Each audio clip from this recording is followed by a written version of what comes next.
आज है 30 अगस्त। 30 अगस्त को राष्ट्रीय समुद्र तट दिवस देश भर के सभी रेतीले समुद्र तटों पर जश्न मनाया जाता है। बिहार कांग्रेस कार्यालय के सामने भाजपा ने कांग्रेस के खिलाफ किया प्रदर्शन। इस दौरान भाजपा और कांग्रेस कार्यकर्ताओं के बीच झपट हुई। लोकसभा अध्यक्ष श्री ओम बिरला ने उड़ीसा के भुवनेश्वर में अनुसूचित जातियों, अनुसूचित जनजातियों के कल्याण पर संसद और राज्य विधानसभाओं की समितियों के अध्यक्षों के राष्ट्रीय सम्मेलन के अवसर पर एक प्रदर्शनी का उद्घाटन किया। आग की लपटों में घिरा यह विमान पेशिया एयरफोर्स का F-16 है। पोलैंड में होने वाले एयर शो की रिहर्सल के दौरान यह लड़ाकू विमान दुर्घटनाग्रस्त हो गया। इस हादसे में पायलट की मौत हो गई है। प्रधानमंत्री जापान और चीन की यात्रा पर रवाना हो गए हैं। 29 और 30 अगस्त को प्रधानमंत्री जापान में रहेंगे, जहां वे भारत जापान वार्षिक शिखर सम्मेलन में हिस्सा लेंगे। इसके बाद 31 अगस्त से 1 सितंबर तक प्रधानमंत्री चीन के तियानजिन शहर में होने वाले शंघाई सहयोग संगठन शिखर सम्मेलन में शामिल होंगे। इस सम्मेलन में प्रधानमंत्री कई वैश्विक नेताओं के साथ द्विपक्षीय बैठकों में हिस्सा लेंगे। 28/8/2025 को आयुष मंत्रालय भारत सरकार के बीच एक द्विपक्षीय बैठक हुई, जिसका नेतृत्व आयुष सचिव ने किया तथा श्रीलंका के एक उच्च स्तरीय प्रतिनिधिमंडल का नेतृत्व स्वास्थ्य एवं जनसंचार मंत्रालय के सचिव डॉक्टर अनिल जसिंदे ने किया। चर्चा आयुर्वेद और पारंपरिक चिकित्सा प्रणालियों के सहयोग के अवसरों की खोज पर केंद्रित थी। केंद्रीय गृह मंत्री अमित शाह ने गुवाहाटी में राजभवन के ब्रह्मपुत्र विंग का उद्घाटन किया। गोलाघाट में राष्ट्रीय साइबर फोरेंसिक लैब का उद्घाटन किया और सशस्त्र बलों के लिए कई परियोजनाओं का शुभारंभ किया। अहमदाबाद में 12 जून के दिन एयर इंडिया का प्लेन क्रैश हुआ था। इसी थीम पर अहमदाबाद में गणेश पंडाल तैयार किया गया है। प्लेन क्रैश में मृतकों को श्रद्धांजलि देने और उस समय रेस्क्यू समेत मदद करने पहुंचे फायर ब्रिगेड, स्वास्थ्यकर्मी, मीडिया कर्मी का आभार प्रकट करने के उद्देश्य से बना गणेश पंडाल चर्चा का केंद्र बना हुआ है। अमेरिका के राष्ट्रपति डोनाल्ड ट्रंप द्वारा भारत पर 50% टैरिफ लगाने का मुख्य कारण भारत पाक विवाद में मध्यस्थता की अनुमति न मिलना था। जेफरिन की रिपोर्ट के अनुसार ट्रंप की व्यक्तिगत नाराजगी के चलते यह फैसला लिया गया। रिपोर्ट में कृषि क्षेत्र को भी एक अहम वजह बताया गया, क्योंकि कोई भी भारतीय सरकार आयात के लिए इसे खोलने को तैयार नहीं है। माधोपुर में रावी नदी पर बने रंजीत सागर डैम से अचानक पानी छोड़े जाने से अफरा तफरी मच गई। पानी को नियंत्रित करने के प्रयास में जुटे 65 कर्मचारी और अधिकारी फंस गए, क्योंकि 4 गेट बह गए और एक कर्मचारी लापता हो गया। हेलीकॉप्टर से बचाव कार्य किया गया, लेकिन पुल और रेलवे लाइन को नुकसान पहुंचा, जिससे आवागमन बाधित हो गया और कई घरों में पानी घुस गया। राहुल गांधी तेजस्वी की वोटर अधिकार यात्रा के दौरान दरभंगा में मंच से प्रधानमंत्री नरेंद्र मोदी और उसकी मां के लिए अभद्र भाषा का प्रयोग किया गया था। उसके खिलाफ प्राथमिकी दर्ज होने के बाद दरभंगा पुलिस ने बीती रात छापेमारी कर उसे गिरफ्तार कर लिया। एएसपी ने इस बात की पुष्टि की, उसे पूछताछ की जा रही है। हम 2 हमारे 2 की जगह हम 2 हमारे 3 की सलाह। बच्चे 3 होने चाहिए, वह उससे ज्यादा नहीं होना चाहिए। 3 संतान तक की स्वीकृति होनी चाहिए, आरएसएस के सर संचालक मोहन भागवत ने कहा। चेन्नई अंतर्राष्ट्रीय हवाई अड्डे पर कांच का पैनल टूटने से एक और हादसा हुआ। गनीमत यह रही कि इस घटना में कोई घायल नहीं हुआ, हालांकि यात्रियों को असुविधा जरूर हुई। अधिकारियों ने बताया कि सभी सेवाएं समान रूप से जारी है। यह घटना हवाई अड्डे के रेस्टोरेंट के पास हुई, जिसकी तेज आवाज से यात्री डर गए। कर्मचारियों ने तुरंत बैरिकेड्स लगाकर क्षेत्र को सुरक्षित कर दिया। उत्तराखंड में भारी बारिश जारी है। चमोली, रुद्रप्रयाग और नई टिहरी में बादल फटने से कई स्थानों पर भूस्खलन हुआ, जिससे 8 लोग लापता हैं। रुद्रप्रयाग में बादल फटने से कई घर और वाहन मलबे में दब गए। 6 लोग लापता हैं। चमोली में एक घर भूस्खलन की चपेट में आने से एक दंपति दब गया। उत्तरकाशी में गंगोत्री और यमुनोत्री हाईवे अवरुद्ध है। मधुबनी के घोघरडीहा थाना क्षेत्र में जैश आतंकी से जुड़े मामले में पुलिस ने एक संदिग्ध को पकड़ा है। घोघरडीहा पुलिस फिलहाल जानकारी देने से बच रही है। सूत्रों के अनुसार पकड़े गए व्यक्ति की शक्ल आतंकवादियों की जारी फोटो से मिलती हुई बताई जा रही है। संदिग्ध को नेपाल सीमा से 30 से 40 किलोमीटर दूर पकड़ा गया है। पटना के अटल पथ पर श्री कृष्णपुरी थाना इलाके में वाहन चेकिंग के दौरान तेज रफ्तार स्कॉर्पियो ने 3 पुलिसकर्मियों को कुचल दिया था। बीते 12 जून को इस हुए हादसे में महिला सिपाही कोमल कुमारी की मौत हो गई थी। अब पीड़िता के परिवार को 1.70 करोड़ रुपए का मुआवजा दिया जाएगा। प्रधानमंत्री मोदी ने पोस्ट किया, टोक्यो में एक व्यावसायिक कार्यक्रम को संबोधित किया। प्रधानमंत्री इबिसा की उपस्थिति में इसे और विशेष बना दिया। साथ ही द्विपक्षीय आर्थिक संबंधों को हमारी प्राथमिकता का भी संकेत दिया। जापान के साथ भारत के गहरे आर्थिक संबंधों पर बात की और उन क्षेत्रों को भी सूचीबद्ध किया जहां आने वाले वर्षों में सहयोग गहरा हो सकता है, जैसे हमने ऑटोमोबाइल्स में किया, बैटरी, रोबोटिक्स, सेमीकंडक्टर, जहाज निर्माण, परमाणु ऊर्जा में भी वही जादू जगाएंगे। इस सदी की तकनीकी क्रांति को शक्ति प्रदान करने के लिए तकनीकी प्रतिभा का तालमेल, बेहतर भविष्य के लिए हरित ऊर्जा पर ध्यान, अगली पीढ़ी का बुनियादी ढांचा, जहां जापान की उत्कृष्टता और भारत का पैमाना चमत्कार कर सकते हैं। कौशल विकास और लोगों के बीच संबंध। प्रधानमंत्री नरेंद्र मोदी ने कल राष्ट्रीय खेल दिवस पर बिहार के राजगीर में पुरुष हॉकी एशिया कप 2025 के शुभारंभ पर शुभकामनाएं दी।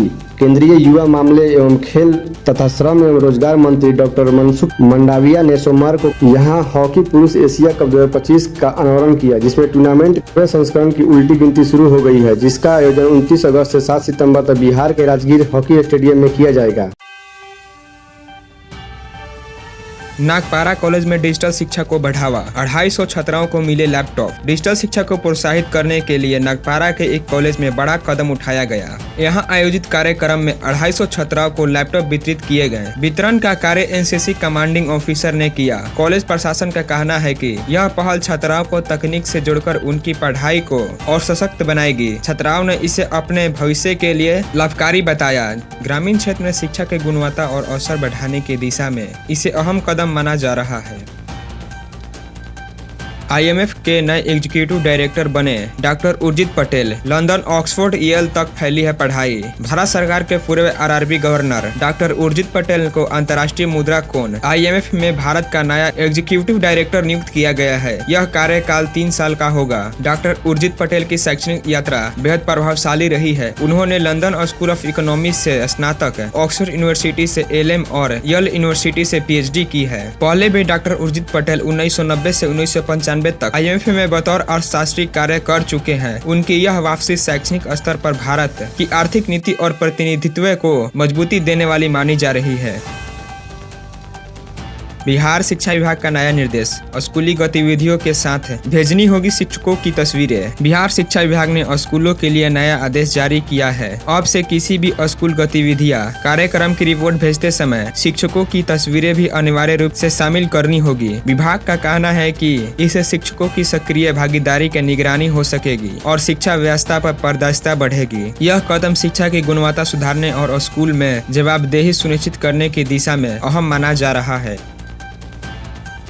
बीएसईबी ने बढ़ाई इंटर परीक्षा रजिस्ट्रेशन की अंतिम तिथि, छात्रों को मिली राहत। Bihar school examination board BSEB ने 2025 की इंटरमीडिएट वार्षिक परीक्षा के लिए रजिस्ट्रेशन का अंतिम तिथि बढ़ा दी है। बोर्ड ने कहा है कि जो छात्र अभी तक पंजीकरण नहीं कर पाए हैं वे अब निर्धारित समय सीमा के भीतर आवेदन कर सकते हैं। इस फैसले से हजारों छात्रों को राहत मिली है जिन्हें समय की कमी के कारण परेशानी हो रही थी। रजिस्ट्रेशन प्रक्रिया ऑनलाइन माध्यम से ही पूरी करानी होगी। बोर्ड ने सभी स्कूलों और कॉलेजों को निर्देश दिया है कि छात्रों का फॉर्म समय पर भरवाना सुनिश्चित करें। सैमसंग ने लॉन्च किया एआई फीचर वाला सबसे किफायती लैपटॉप, जाने कितनी है कीमत। सैमसंग ने भारत में अपना नया गैलेक्सी बुक 5 लैपटॉप लॉन्च कर दिया है। कंपनी का दावा है कि यह अब तक का सबसे किफायती एआई पावर्ड लैपटॉप है। इसमें 15.6 इंच का full HD display, Intel core ultra 5 और 7 प्रोसेसर है और कई एआई फीचर जैसे फोटो रिमास्टर और एआई सेलेक्ट दिए गए हैं। गैलेक्सी बुक 5 की बैटरी 19 घंटे का वीडियो प्लेबैक प्रदान करती है, जबकि यह पिछले वर्जन की तुलना में 38% बेहतर ग्राफिक्स परफॉर्मेंस देता है। लैपटॉप की शुरुआती कीमत 77,990 रखी गई है। इसके साथ ग्राहकों को 10,000 तक का कैशबैक और 24 महीने तक नॉन कॉस्ट ईएमआई का विकल्प भी मिलेगा। रिलायंस इंटेलिजेंस भारत को एआई हब बनाने की तैयारी। रिलायंस इंडस्ट्री की नई कंपनी रिलायंस इंटेलिजेंस लॉन्च की है, जिसका मकसद भारत के वैश्विक एआई हब बनाना है। इस वेंचर से 4 लक्ष्य तय किए गए हैं: एआई इंफ्रास्ट्रक्चर, वैश्विक साझेदारी और सेक्टर आधारित एआई सेवाएं। रिलायंस ने गूगल के साथ मिलकर जामनगर में एआई क्लाउड रिसर्च स्थापित करने की घोषणा की है। यह साझेदारी जियो नेटवर्क, स्वच्छ ऊर्जा और गूगल क्लाउड टेक्नोलॉजी को जोड़कर एआई की नई शक्ति तैयारी करेगी। साथ ही मेटा के साथ ओपन सोर्स एआई मॉडल साझा करने के लिए साझेदारी होगी। कंपनी का लक्ष्य शिक्षा, स्वास्थ्य, कृषि और छोटे व्यवसायों को एआई समाधान पहुंचाना है। हरित अस्पतालों पर जोर, महानगरों से आगे बढ़ेगी पहल। डीजीएचएस का आदेश, केंद्रीय मंत्री ने सिफारिश की है कि हरित अस्पताल की पहल सिर्फ महानगरों तक न रहे बल्कि छोटे शहर और कस्बों में भी पहुंचाई जाए। Director general of health service इस संबंध में आदेश जारी करते हुए अस्पताल में ऊर्जा दक्षता, कचरा प्रबंधन और नवीकरण ऊर्जा पर जोर देने को कहा है। समिति का मानना है कि इससे न केवल स्वास्थ्य सेवाएं पर्यावरण अनुकूल बनेंगे बल्कि रोगियों और स्टाफ के लिए स्वास्थ्य माहौल भी तैयार होगा। सरकार अब राज्य और जिला स्तर पर भी ग्रीन हेल्थ केयर मेडिकल लागू करने की दिशा में कदम बढ़ा रही है।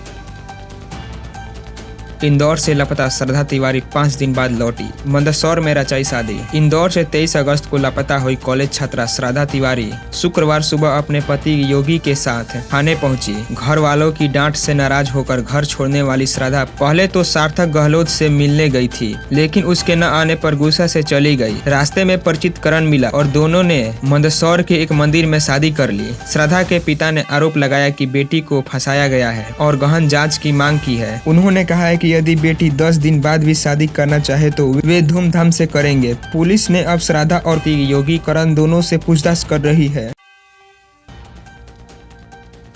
दिल्ली एनसीआर में शुक्रवार सुबह लगातार बारिश हो रही है, जिसकी वजह से कई इलाकों में पानी भर गया है। बारिश की वजह से वाहनों के पहिए थम गए हैं। कई रूट पर यातायात प्रभावित हो गई है। ईस्ट दिल्ली के विभाग मार्ग पर अक्षरधाम से आने वाले रूट पर जलभराव देखा जा रहा है। भैरव मंदिर से आईटीओ जाने वाली सड़क पर भी भारी जलभराव है। कई ऑटो सड़कों के बीच खराब हो गई है, जिससे लोगों को घंटों जाम से जूझना पड़ रहा है। पहाड़ों पर भारी बारिश के बीच आफत लगातार बढ़ रही है। उत्तराखंड से मूसलाधार बारिश के चलते नदी नाले उफान पर हैं। जगह जगह पर लैंडस्लाइड से तबाही मच गई है। उत्तराखंड के रुद्रप्रयाग से छिंदगाड़ा में भारी बारिश से लैंडस्लाइड के बाद कई मकान दुकान मलबे में दब गए।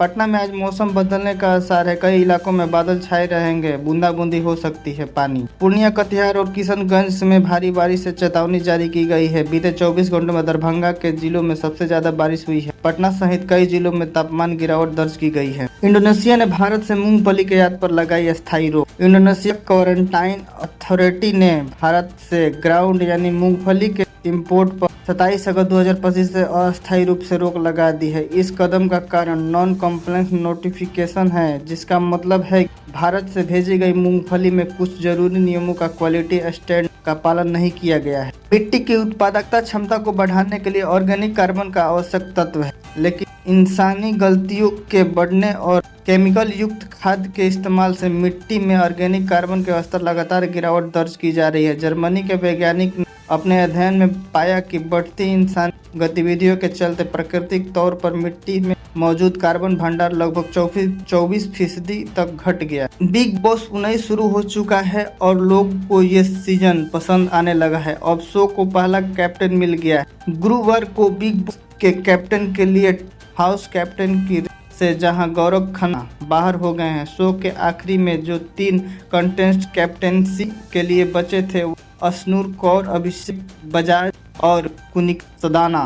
अब खबरी ने खुलासा किया कि कुनिका सदानंद ने ये रेस जीत लिया है और बिग बॉस 19 के घर की पहली कैप्टन बन गई है। बिहार का इकलौता मंदिर जहां विराजते हैं अष्ट धातु वाले गणेश जी। हथुआ राज के संरक्षण में हुआ था इस दिव्य मंदिर का निर्माण। भारत भर में जहां हजारों मंदिरों उनकी महिमा का बखान करते हैं, वहीं बिहार के गोपालगंज जिले के मांझा गाँव में स्थित प्राचीन गणेश स्थान मंदिर एक अनोखी श्रद्धा और आस्था का केंद्र बना हुआ है। परिवहन विभाग ने वाहन मालिकों को लाइसेंस होल्डर से अपील की है कि वे आधार प्रमाणित मोबाइल नंबर को वाहन और डेटाबेस से अपडेट कराएं। समय रहत अपडेट करें, वरना मिस हो सकते हैं चालान, नोटिस और जरूरी अलर्ट। कुछ समय पहले सामने आया था कि जापान के सुमितोमी मित्सुई बैंकिंग कॉर्पोरेशन ने यह बैंक में 20% हिस्सेदारी खरीदने का प्रस्ताव पेश किया था। अब सामने आ रहा है कि यह 16,000 करोड़ के निवेश की तैयारी में है। जानिए कि क्या दोनों निवेश अलग अलग हैं। अमेरिका से 50% टैरिफ का भारतीय शेयर बाजार पर पिछले 2 दिनों से साफ असर नजर आ रहा है। सेंसेक्स और निफ्टी आज 28 अगस्त को लगातार दूसरे दिन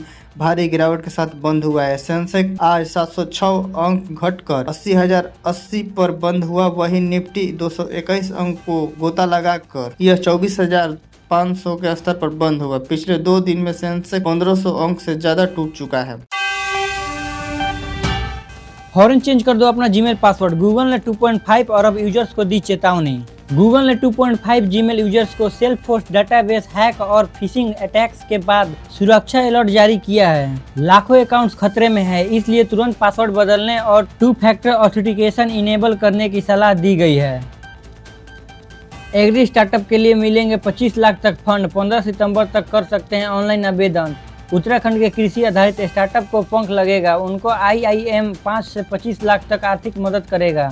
आईआईएम काशीपुर के फीड इंक्यूबेशन सेंटर की ओर से साहस और सक्षम स्टार्टअप इंक्यूबेशन कार्यक्रम में पंजीकरण की अंतिम तारीख 15 सितंबर तक रखी गई है। योजनाओं में अब तक 100 से अधिक प्रदेश से आवेदन प्राप्त हो चुके हैं।